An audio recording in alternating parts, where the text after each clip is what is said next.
Hey everyone, welcome back to the channel. Today we're continuing chapter 2 of Crown Without Magic. Things are about to get even more interesting as Emily begins to take control of her new life in a completely unexpected way. So don't forget to leave a like, comment, and subscribe so you never miss an upcoming chapter. Let's jump right in. Crown Without Magic. Chapter 2. Emily woke up early that morning, excitement buzzing through her. She dressed quickly and was almost out the door of her room when Kelly stepped into the room, surprised to see her lady up at such an early hour. "Miss, why are you up so early?" Kelly asked. "I need to check out the town," Emily replied. The mansion Langston had given her was situated in a town just outside the capital, a beautiful, lively place, well known for its merchants and the foreign traders who had settled there after finishing their business in the capital. It was prosperous and full of life. "Kelly, get me a cape," Emily said. "I want to explore the town." "But Miss Emily," Kelly began, concern crossing her face. "You can't go outside alone." "It's fine," Emily said with a wave of her hand. "I don't need an escort.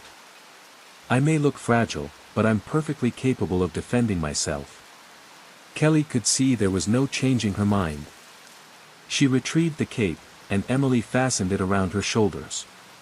"I'll be back," she said. Then, pausing at the doorway, she turned back. "While I'm gone, try finding some servants for the mansion." With that, she stepped out into the morning air. The town was everything Emily had hoped for and more. She was utterly mesmerized, wandering from shop to shop, eyes wide, a smile she couldn't contain spreading across her face.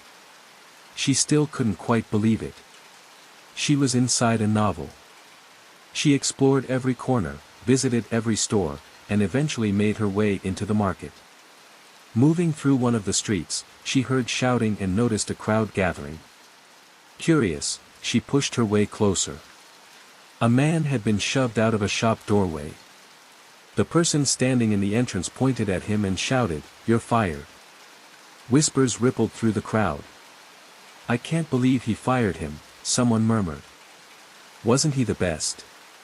Even as a soup pastry chef, he was exceptional." Emily approached the middle-aged man. "Andy, help him get up from the ground." He dusted off his clothes, and straightened with quiet dignity. "What just happened?" she asked. The man looked at her, jaw tight with barely contained anger. "That man just fired me," he said, nodding toward the shop. "Simply because I was becoming better than him at baking." Emily blinked. "That's why he fired you?" "I was the best baker at the most famous bakery in this town and the capital," the man said bitterly. "And the moment I started surpassing him, he tossed me out like I was nothing." Emily's gaze drifted toward the shop. The most famous bakery in town? She had to see it for herself. She stepped inside, half expecting to be impressed. She was disappointed. The offerings were only marginally better than what Kelly had shown her: bread with various fillings, cookies with cream, everything fluffier and larger, but still just bread and cookies at heart. Nothing extraordinary. Nothing that made the heart leap. This is supposedly the best bakery in town, she thought, walking back outside. Truly. The man was still outside, pacing and muttering under his breath. An idea sparked in her mind. She approached him. "What's your name?" she asked. "Pierre," he told her. "Would you like to get revenge?" He looked at her, puzzled. "I'm serious," she said. "Join me. Together, we'll open the best bakery in this town, the best in the entire kingdom, even." The man stared at her for a moment, then let out a short laugh. "A noblewoman like you? What would you know about cooking? If you so much as stepped foot in a kitchen, something would catch fire within 5 seconds." Emily looked at him evenly. "A man who looks like you, and yet I bake better than you do." "No one bakes better than me," he shot back. "That man fired me precisely because I was getting too good." "Then let's settle it," Emily said calmly. Come to my estate. I'll bake for you. If you enjoy it, you partner with me and we open the bakery together. If you don't, I'll pay you whatever sum you name. Simple as that. The man sized her up, the fine cloak, the noble bearing, and made his calculation. Easy money. All right, milady, he said with a shrug. Let's go. Emily led him back to her mansion. As she stepped through the front door, she found Kelly pacing anxiously in the hallway. Kelly, Emily said, were you able to find any servants? Kelly hesitated. Miss. I couldn't hire anyone. Why not? Everyone already knows who you are, Kelly said carefully. Your reputation precedes you. They don't wish to work here. Are you serious? Just because I have magic syndrome, they refuse? The man behind her snorted. Magic syndrome? Wait, you're that disgraced noblewoman. Emily turned and fixed him with a sharp look. He caught the expression and wisely closed his mouth, deciding not to jeopardize his easy money. Emily turned back to Kelly. So every servant in this town refuses to work for me simply because I'm Emily Ashford? I'm afraid so, miss, Kelly said. Servants build their own reputations through their masters. They fear that working for someone with your current standing would damage their prospects. She paused. But there is another way. What is it? Kelly hesitated. You could purchase slaves. They are bound to serve without question, however. Wait, Emily interrupted. You have slaves here. Yes, Mississippi. Though they are quite expensive, and at present we don't have the funds. The man behind Emily crossed his arms. You brought me here and you don't even have money. If I win our bet, how exactly do I get paid? Kelly turned to look at him, then looked at Emily. Who is this? This is the chef who will be making our desserts, Emily said simply. We made a bet, if I win, he joins me, if not, I pay him whatever he names. You won't win, Kelly said flatly, turning to face him. We shall see, he said. We have a bet. If I like her desserts, and only if I like them, will I agree to anything. Kelly looked him up and down, then nodded pleasantly. Well then, it's lovely to meet you, chef. I am not the chef, he repeated. Kelly raised an eyebrow. You're going to like it. Prepare yourself. The man shook his head, still baffled. How in the world is this woman going to produce anything better than the most famous bakery in town? You know what? Emily said, rolling up her sleeves. I'm in the mood to bake. It calms my mind, and I have a great deal of stress to work through right now. Come, I'll show you. Emily got to work. She baked a strawberry layer cake, its sponge soaked with a light strawberry syrup and layered with fresh cream and sliced berries. She made a strawberry pie with a golden, flaky crust cradling a rich, jammy filling. She prepared strawberry tarts with crisp pastry shells and silky custard topped with glazed berries, strawberry cream puffs filled with a luscious strawberry chantilly, and finally strawberry mousse cups, light, airy, and perfumed with vanilla. Pierre stood over the spread, frowning slightly. Aren't those the plants the nobles favor? They grow abundantly around here. I never thought anyone would think to use them this way. Just taste it, Emily said. He reached for a slice of cake, inspected it, and took a bite. Silence fell over the kitchen. Then, almost against his will, his eyes widened. If this is what dying feels like, he muttered to the cake, I'd better take you with me. He tasted the pie. Then a tart. Then a cream puff. Emily watched him quietly. Well, she asked. What do you think? He set down his fork and looked at her for a long moment. It's good, he admitted. Emily raised an eyebrow. Good? That's not the word I'm looking for. Do I win? He exhaled slowly, his pride finally yielding. Yes, he said. You win, my lady. I would, very much like to learn from you. Emily smiled. Then we have a deal. Kelly, who had been watching from the doorway, smiled quietly. Now, Emily said, turning back to Kelly, since hiring servants isn't an option and slaves are too expensive for now, is there anyone else we can bring on for labor work? You could hire mercenaries, miss, Kelly offered. They can be contracted for specific jobs, they are not expensive like slave but they are not cheap either. Perfect. Let's go.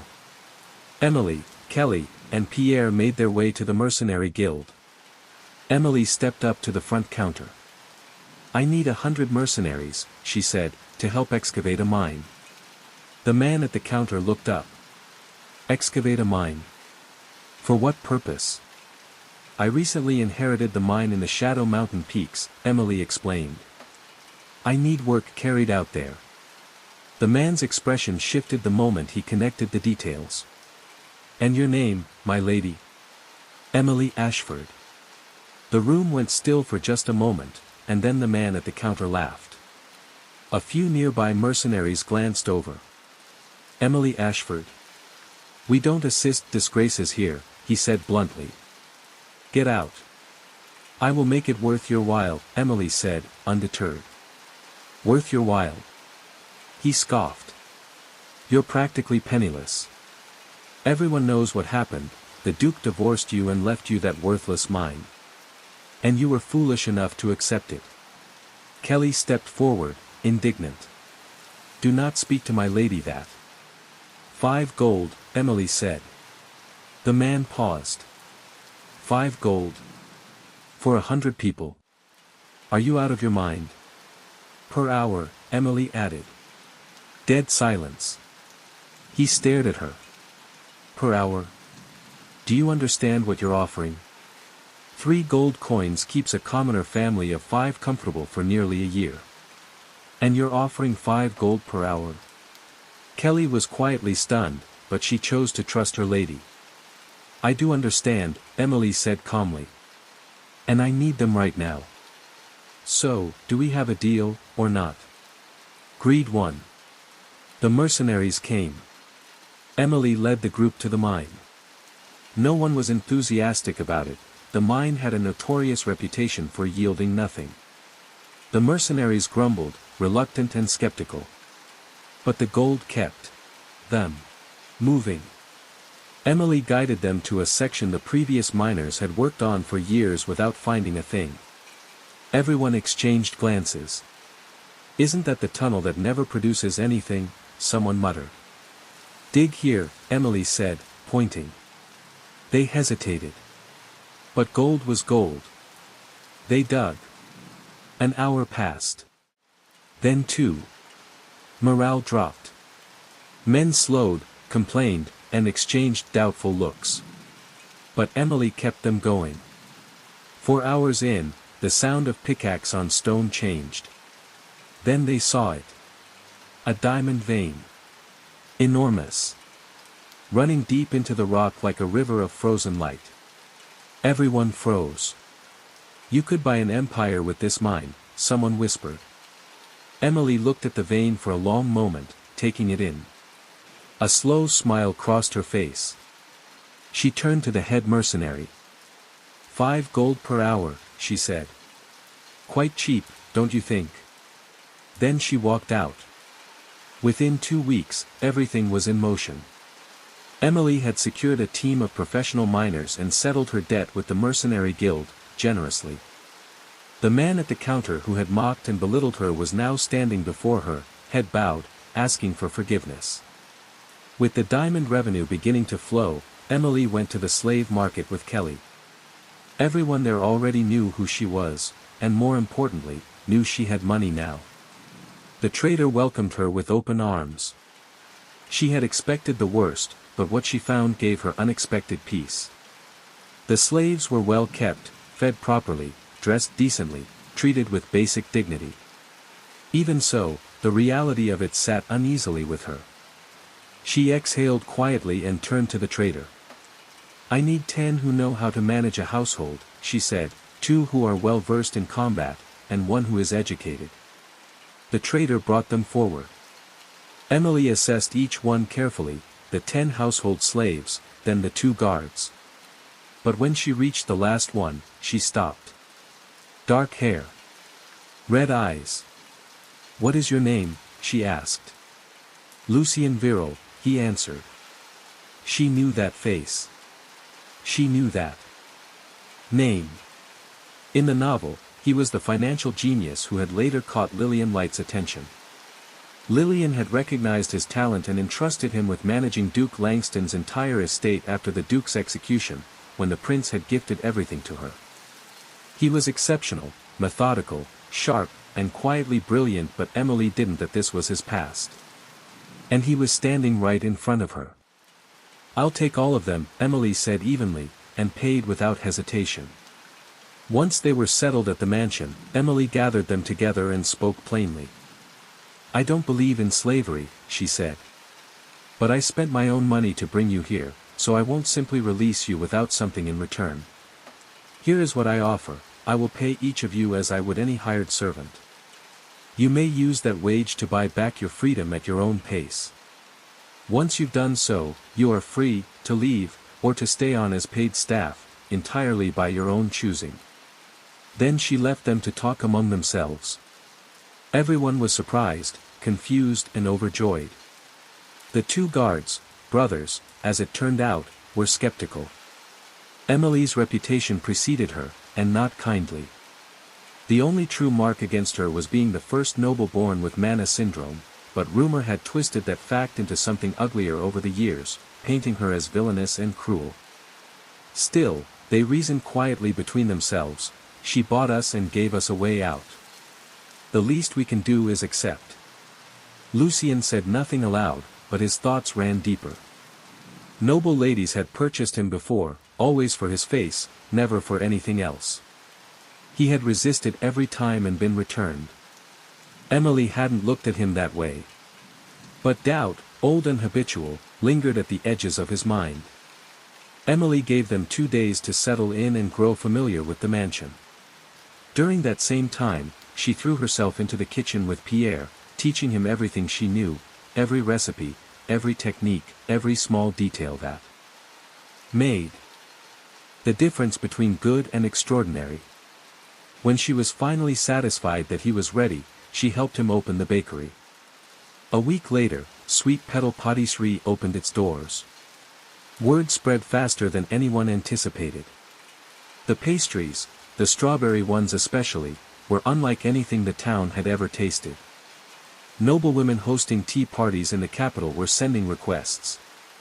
No one could identify the mysterious backer behind the shop, and Pierre, for his part, said nothing, just as Emily had instructed.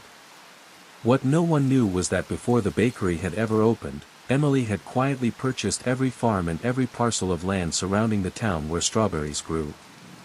Other bakeries would inevitably try to copy her, she had expected that. But they would have to buy their strawberries from her. She had made certain of it. She was the supplier. She was the bakery. In the 3rd week after opening, Emily called Lucien to her office. He walked in composed, but his jaw was set, braced, she could tell, for something he had endured before. I'm not going to do it, he said, before she could speak. Emily blinked. Do what, exactly? Whatever you purchased me for. He met her eyes steadily. Is it not my looks? Emily looked at him for a moment, then laughed, a genuine, unbothered sound. You are very handsome, she said, but you're not my type. I purchased you for your brain, not your face. She gestured to the chair across from her desk. Sit down. I need an assistant, someone sharp with numbers and sharper with strategy. I can tell you're both. Are you willing? Lucien went still. It was the first time, in longer than he could remember, that someone had looked at him and seen his skills. Yes, he said quietly. I am. Emily nodded and opened the ledger in front of her. Good. Then let's get to work. She walked him through everything, the diamond mine's output, the revenue projections, the bakery's early returns. She taught him her skills that she learned as Vanessa. Then she set down her pen and looked at him directly. "The mine is large," she said, "but it won't last forever. I don't intend to simply sell the diamonds until they run out. I want to use them, to build something. This town will become the greatest marketplace in the region. A place where you can find anything." She paused. "The bakery is only the beginning." Lucien studied her for a moment. "And the diamonds you don't sell?" Emily smiled. "We'll use them to create products. The details will come later. First, we control how the money flows, and we direct it exactly where it needs to go." He said nothing for a long moment. Then, almost imperceptibly, the guardedness in his expression eased. "Understood," he said. "Where do we start?"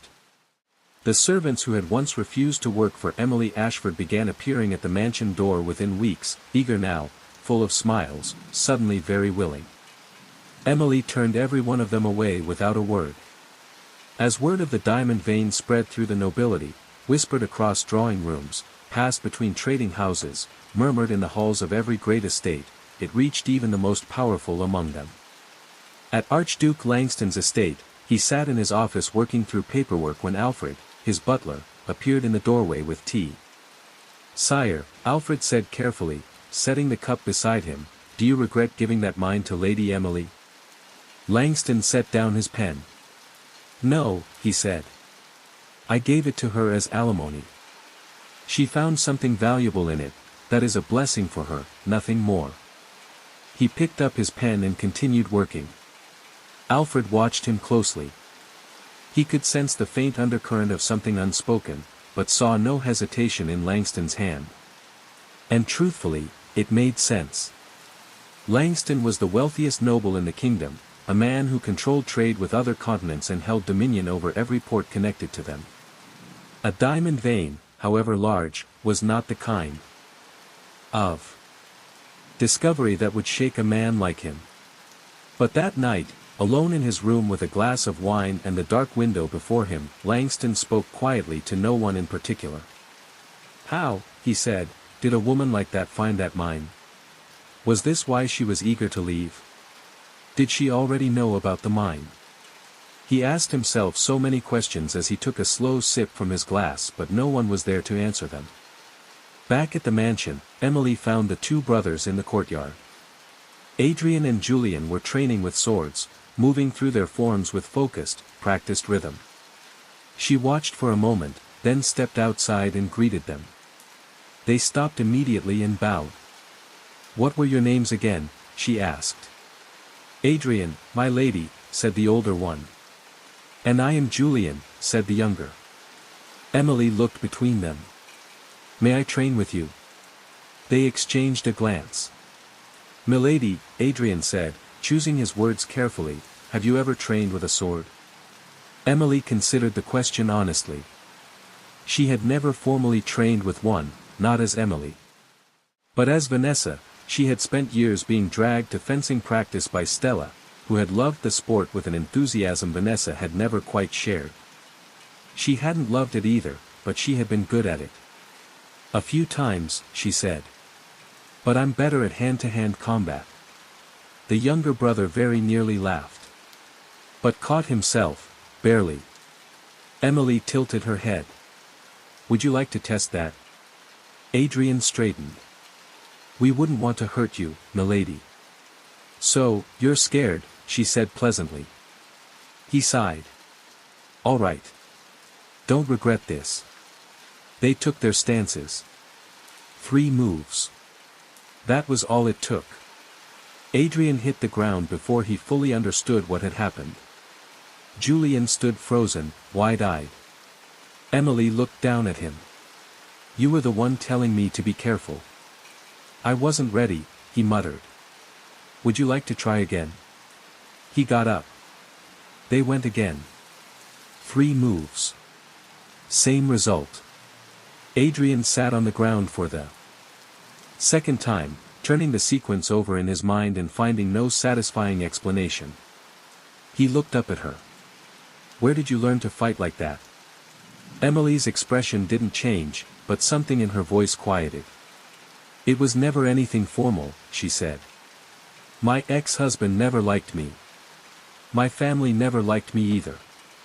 So, I found ways to protect myself, in my own way, over time." Julian opened his mouth to say something, but Lucien appeared at the courtyard entrance. "My lady," he said, "do you have a moment?" Emily glanced back at the brothers, gave a small wave, and followed Lucien inside. The moment she was gone, Julian burst out laughing. "Not a word," Adrian said. "You got knocked down," Julian wheezed, "by a noble lady. Twice. Do you think you'd do any better?" Adrian shot back. "Go on then, next time she comes out, you spar with her hand to hand. See how that goes." Julian stopped laughing. "No. I'm good." Adrian shook his head slowly. "I never knew noble ladies could be like that." "I like her," Julian said. "Maybe she wouldn't judge us for our background." Adrian looked at him but said nothing. Inside, Emily fell into step beside Lucien. "So," she said, "what's on the schedule?" Lucien glanced sideways at her. "Actually, my lady, there is no schedule.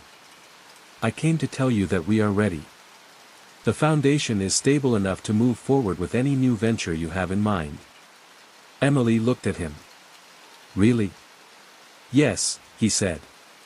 "Thanks to the knowledge you shared with me, everything was simple. What would you like to start with?" She thought for a moment. Then she said, "Find me a dress designer. A good one, and trustworthy." She paused, shaking her head slightly. "I want to change the way people dress in this kingdom. Those dresses, I can't stand them, they need some life breathed into them." Lucien allowed himself the faintest smile and inclined his head. "As you wish, my lady." A couple of weeks passed, and the pastry shop grew even more famous. Pierre planned to come to Emily to request permission to hire more workers, as business had become overwhelmingly busy. The shop had grown so well known that merchants from neighboring empires and kingdoms traveled specifically for its pastries, nobles from distant lands had begun requesting them, and demand was soaring. As Pierre was preparing to visit Emily's estate with his request, Emily walked into the bakery herself. The moment Pierre saw her, he broke into a wide smile and went to greet her warmly. The nobles who had come to taste the famous pastries looked on, surprised that such a celebrated chef would greet someone with such deep respect. Curious, they began talking among themselves as Pierre guided Emily to a private room for conversation. Emily asked how the shop was faring. Pierre replied that it was going very well, in fact, almost too well. The space had become too small, and the demand too great, they needed extra hands. "You have full authority to hire workers you trust," Emily said. "Since you managed the shop and oversaw everything, the decision is entirely yours." Pierre thanked her, then added with quiet emotion, "I am blessed to be one of your people, my lady. To have reached this point, to be the most famous pastry chef in the capital, means everything to me. The shop that fired me has lost all its customers. The good workers who were kind to me have since quit and now come to my shop regularly as customers. I want to hire them." Emily looked at him steadily. "If you feel they are the right ones, then they are the right ones. I trust your judgment." Pierre thanked her again, and as Emily rose to leave, he presented her with a two-tiered strawberry cake. "This is my masterpiece," he said. "You taught me the foundation, but I have been refining my skills ever since. I want you to taste this." Emily smiled warmly, accepted the cake, and returned to her estate with her escort. Upon her arrival, Lucien greeted her with at the door. "My lady," he said, "I have found the dress designer you were looking for. She is waiting in the sitting room." As Emily settled in before meeting the designer, Lucien offered, "My lady, I can take the cake to the kitchen for you." Emily shook her head. No, we should welcome our guest with the finest desserts in the capital. She kept the cake and instructed Kelly to prepare it for sharing with their visitor. When Emily entered the sitting room, she found a young girl waiting, her hair cut in a neat bob, glasses perched on her nose, freckles dotting her cheeks. Emily approached her with a gentle smile. "Well, hello there. I am Emily Ashford. What is your name?" The girl startled, then stood and bowed quickly. "Nice to meet you, milady. I am Vivian." Lucien stepped forward to make the introduction. "Milady, this is the girl I found. She is trustworthy.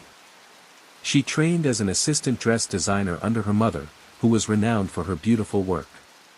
Sadly, her mother fell ill and passed away. Vivian tried to carry on in her mother's tradition, but her vision was different. She wanted to design dresses with a different style of shorter sleeves, having noticed that noblewomen spent their summers fanning themselves while wearing long-sleeved gowns. But no one bought her designs. She was seen as too unconventional, and eventually she went bankrupt and lost everything. Emily studied Vivian for a moment. "Did you bring your sketches?" Vivian reached into her bag and produced a sketchbook, handing it over carefully. Emily turned through the pages. The dresses were pretty, though still rather plain. The only real distinction from existing styles was the shorter sleeves, leaving the wearer's arms exposed. "You have talent," Emily said at last. "I want you to help me create a new trend in fashion for this kingdom." Vivian stared at her. You are really going to hire me?" "Of course. I see talent in you, and I believe in people who have it." Vivian's eyes filled with tears. Emily told her warmly that starting from that day, she was one of her people. The two of them went straight to work.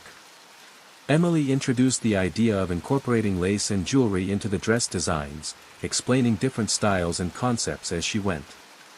Vivian's eyes grew wider with every sketch. She could hardly believe she had found someone who understood, and shared, the vision she had always carried. Emily drew rough concepts, and Vivian translated them into polished, complete designs, compensating for Emily's limited drawing skill with her own precision. After several weeks of planning and producing sample dresses, they were ready to open the shop. It was christened Velora. But the opening brought disappointment. No customers came. The dresses displayed in the windows were unlike anything the nobles had seen before, and many were skeptical. The gowns were clearly luxurious, but unfamiliar. The nobility feared that adopting a new trend before it caught on might cost them their dignity. Emily watched the shop struggle and began turning the problem over in her mind. She was seated in her office when Kelly entered, carrying a tray of invitation letters. "Miss," Kelly said, "more tea party invitations have arrived. Will you be refusing these as well?" After word spread about Emily's mind, party invitations were coming in every day. No one ever invitated her when she was still the Duchess, and when they did, it was simply to mock her. "Throw them in the fire," Emily said. "I'm not going." "It's not time yet," she thought to herself. Kelly sighed and moved toward the fireplace, but Emily suddenly stopped her. "Wait." A thought had taken hold. "Actually, I'm going to use these tea parties to promote my brand." She asked Kelly to bring the tray back. As she looked through the letters, she was surprised by the quality of the names, famous noble houses, one after another. Emily smiled slowly. "I'm going to make sure every one of these women buys my dresses." Kelly raised an eyebrow. "Miss, are you going to attend the tea parties?" "Every last one," Emily replied. "And I'm going to wear one of my own designs." Kelly let out a quiet sigh. "I know better than to try to talk you out of it. So, milady, do what you do best." Emily got to work at once. She designed a gown and had Vivian bring it to life. It was stunning. She knew that the moment she walked into those parlors wearing it, every woman in the room would start talking. The day of the tea party arrived. The gown Emily had designed and had Vivian bring to life was even more breathtaking in person than she had imagined. It was a stunning dark blue dress, elegant and full, with delicate blue floral patterns adorning the fabric. As Vivian helped her into it and Emily turned to face the mirror, she was speechless. Even Kelly, standing quietly to the side, couldn't hide her amazement at how beautifully the dress sat on her. When Emily stepped out of the room, the reaction was immediate. Lucien, Adrian, and Julian all looked up, and every one of them went still. Julian, unable to help himself, leaned toward Adrian and whispered, "She looks gorgeous." Adrian elbowed him sharply, then stepped forward and said with a respectful bow, "You look amazing, my lady." "Thank you," Emily said warmly. Then she turned to Lucien. "What do you think? Do I look pretty?" Lucien's gaze flicked away almost instantly, a faint color rising in his face. "Yes, my lady," he said quietly. "You look beautiful."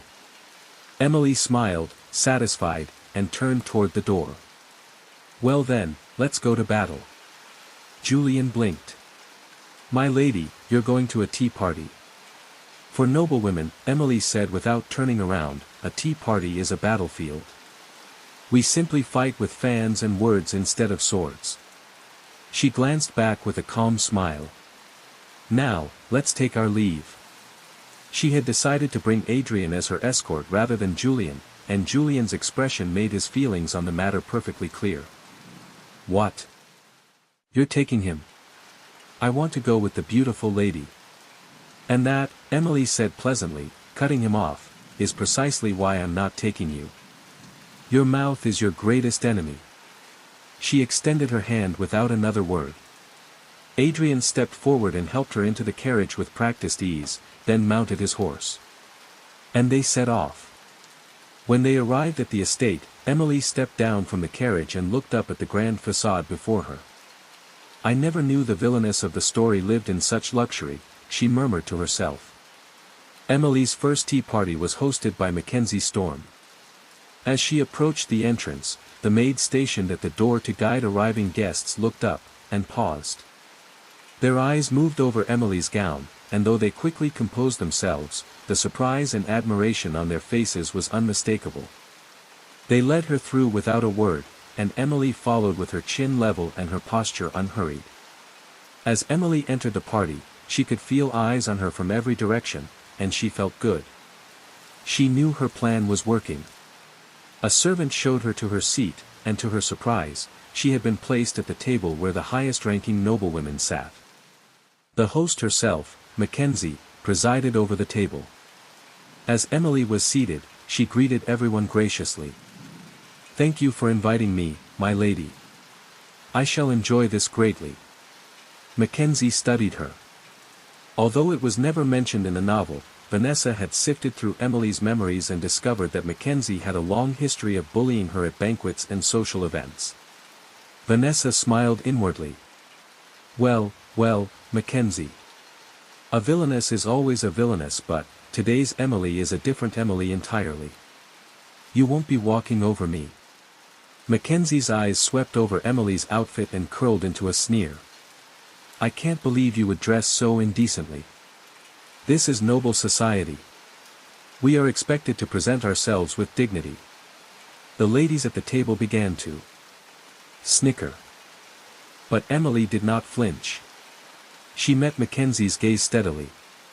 "My lady, having a style different from yours does not make mine worthy of mockery. Is there a rule, a written rule, that forbids dressing as I have?" The women glanced at one another.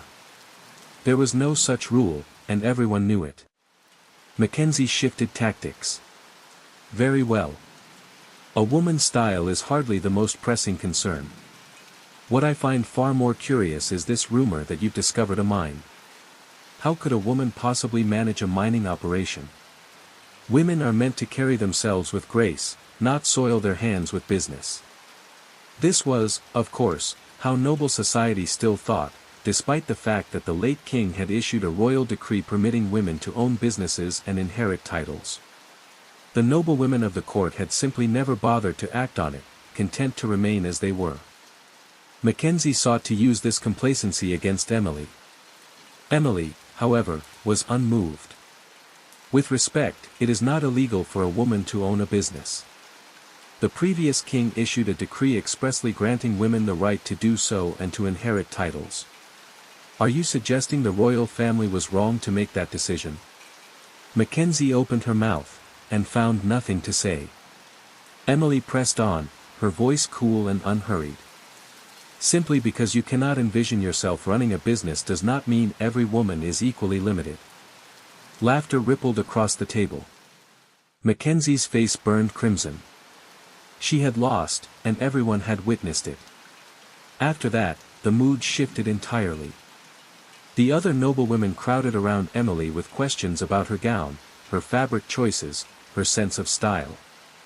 Emily answered each one with warmth and ease, subtly steering the conversation toward her brand, all while being careful not to reveal that the label was her own. By the time the tea party drew to a close, every woman at the table was talking about acquiring dresses just like Emily's. Emily was quietly overjoyed. Mackenzie was not. The party ended and Emily made her way through the corridor toward her carriage. She came face to face with Langston, her ex-husband. He spotted her first, and stopped. Emily paused for just a moment. Then she dipped into a curtsy and continued walking, passing him without a word. Langston stood there, staring after her. He had stopped, he had waited, and she had not even glanced back. She had simply bowed and walked away. Why did I stop? He thought.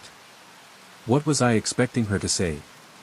He watched her retreating figure for a long moment before turning and walking away himself.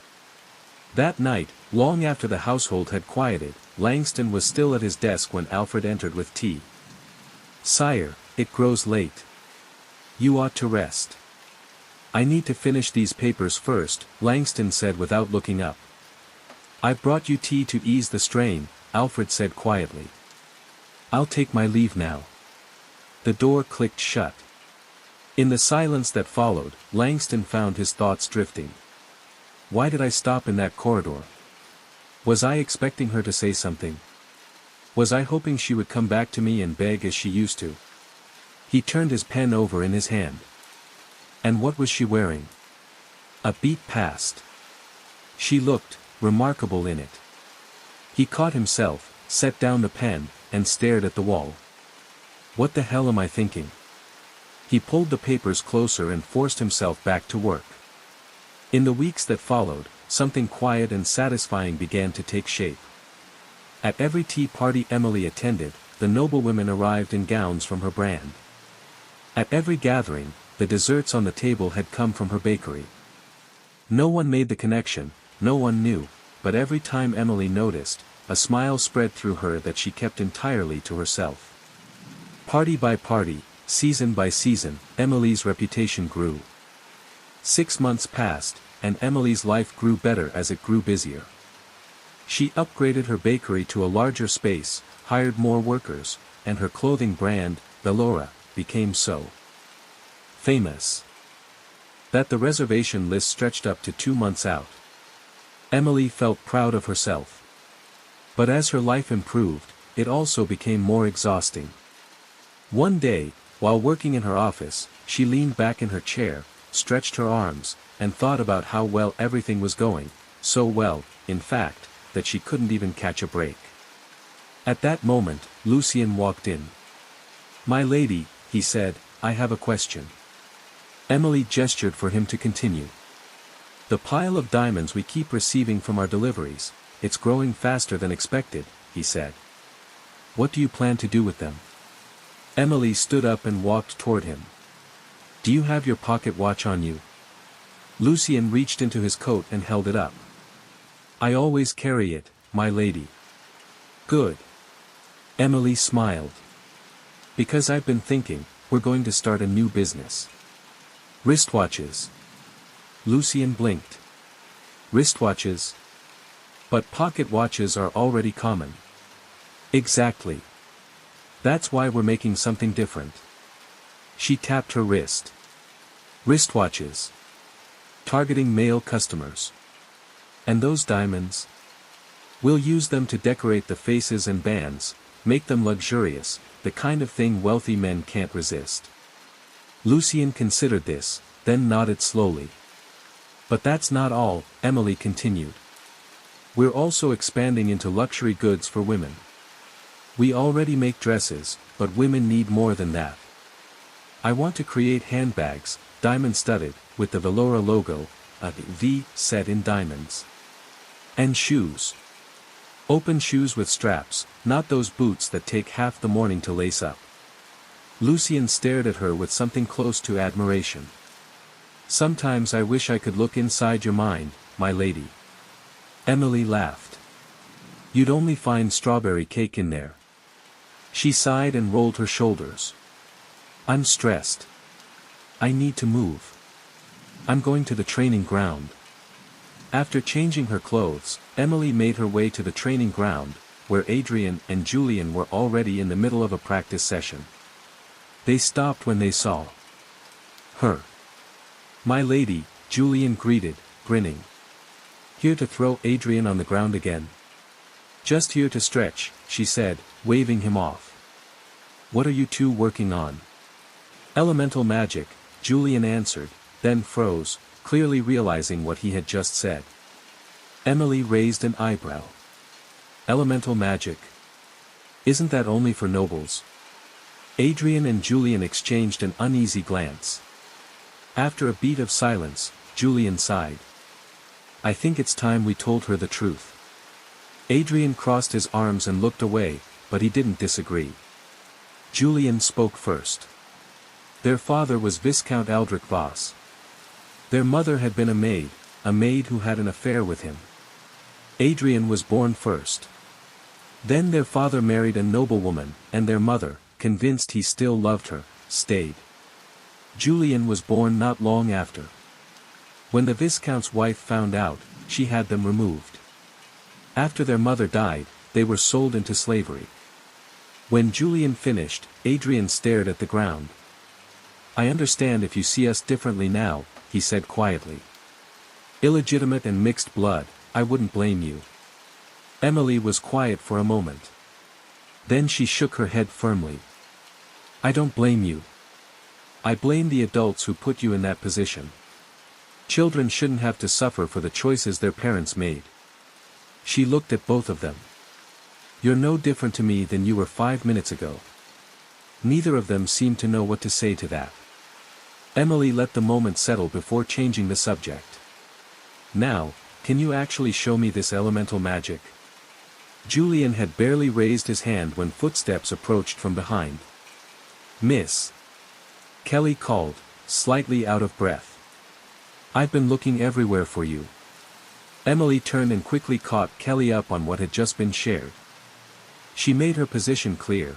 She had no issue with Adrian and Julian's background, and nothing about that was going to change. Then, turning curious, she asked, Kelly, what kind of magic do commoners use? Not elemental, the other kind. There's barrier magic, nature magic, and sound magic, Adrian answered. Non-elemental, but it has its uses. Emily looked at Kelly. Do you have any magic? Kelly gave her a patient look. Miss, I have mana syndrome. It's common among commoners. Emily winced. Right. Sorry, I forgot. It's all right, Kelly said simply. So, what type of elemental magic do you two have? Emily asked.